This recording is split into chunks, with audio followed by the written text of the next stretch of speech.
Now, let me take you back again to high school, even before that, and to college as well. When did you first, we know you became the editor of the newspaper, and that's a leadership position.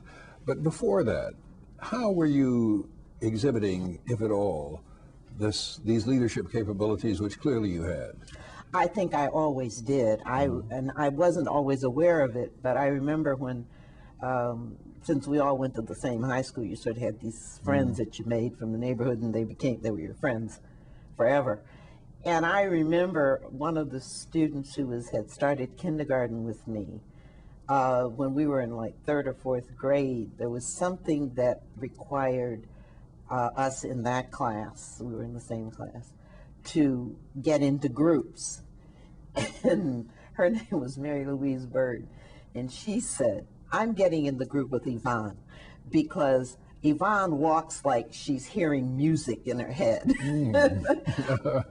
I thought that's funny, but since then, she and I have talked about it, and it was apparent then to her, and I don't think it was necessarily to me, that I made decisions based on what I thought. I was not, I didn't really follow people. And it was not long after that I was a leader in school. I played in the band, I played in the orchestra in grammar school. I competed in speaking contests. I won them, some of them, some I didn't win. And we didn't have student government in grammar school. But I went to a high school which would now be called the Magnet School, which was an academic high school. And I started working on a newspaper there, worked on the yearbook,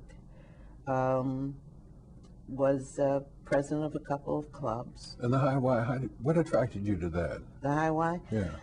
Well, something to do, it was a question of where I was going to go after school with my friends and what was acceptable. The YWCA was run, here again, by an old friend of the family's who was from a very prominent family in Buffalo.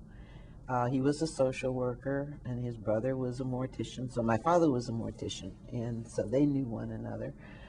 And so the question was, what are the activities at the Y? And it wasn't the YWCA, it was the YMCA. There wasn't a YWCA that African Americans could go to when I was a kid. It was what activities would I be interested in, and the High Y was focusing largely on youth and government and civic issues. So I joined that, and they had developed a relationship with High Ys from other YMCAs, which was the only black YMCA, so these other Ys were white.